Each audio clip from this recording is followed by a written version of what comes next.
Okay, இது வந்து கார்ட்ரேஜ் செப்பரிகேஷன் project. இதில் வந்து நம்ம என்னெல்லாம் யூஸ் பண்ணியிருக்கோம்னா, ஒரு ராஸ்பெரி பை, ஒரு நோட் MCU. ஸோ 3 நம்மளுக்கு செப்பரிகேஷன் பண்ணுறது, பிளாஸ்டிக்கு, ஸ்டீல் அண்ட் வந்து வுட், இந்த பேப்பர், இந்த 3 நம்மளுக்கு வந்து பண்ணுற மாதிரி நம்ம செப்பரிகேஷன் பண்ணிடுற மாதிரி மிஷின் லேர்னிங் யூஸ் பண்ணியிருக்கோம். ஓகே, ஸோ இது எதுக்கு யூஸ் பண்ணியிருக்கோம் அப்படின்னா, நோட் MCU IoT மூலம் மொபைல் கம்யூனிகேஷனில் வந்து நம்மளுக்கு வந்து எவ்வளோ லெவலுக்கு ஃபுல்லாக இருக்குது அப்படின்னு வந்து IoTயில் நம்ம மானிட்டர் பண்ணுற மாதிரி நம்ம போட்டிருக்கோம்.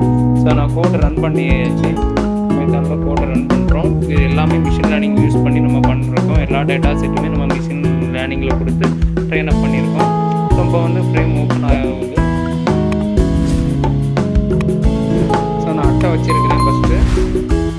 ஸோ அட்டை வச்சுருக்கு நம்மளுக்கு வந்து அது டிடெக்ட் ஆகி நம்மளுக்கு வந்து கார்போர்டுன்னு நம்மளுக்கு வரும் டிஸ்பிளே. ஸோ அதுக்குள்ளே இண்டிகேஷன் எங்கே இருக்குன்னா நம்மளுக்கு இந்த இண்டிகேஷன் வருது. ஓகே, இண்டிகேஷன் வருது.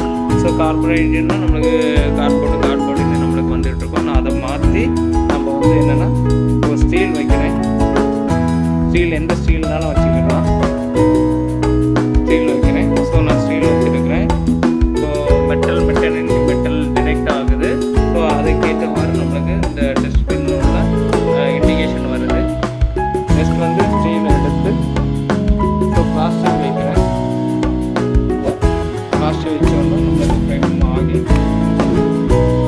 ஸோ பிளாஸ்டிக்லேயே நம்மளுக்கு ஐடென்டிஃபிகேஷன் ஆகுது. ஸோ அதுக்கேற்ற மாதிரி நம்மளுக்கு வந்து இண்டிகேஷன் ஆகுது. ஸோ அதுக்கு அடுத்த என்னென்னா நம்மளுக்கு எவ்வளோ ஃபில்லாக இருக்குது அப்படின்னு IoTயில் நான் கணிக்கிறதுக்கு நான் இதில் வந்து கை வைக்கிறேன். ஸோ இதில் வந்து ஃபில்லப் ஆகுது. எவ்வளோ ஃபில்லப் ஆகிருக்கு ரிமூவ் பண்ணுறேன். ஸோ கம்மியாயிரும். அடுத்தது நான் ஃபில் பண்ணுறேன், அது ரிமூவ் பண்ணுறேன். ஓகே, இது ஒரு ப்ரோட்டோடைப்.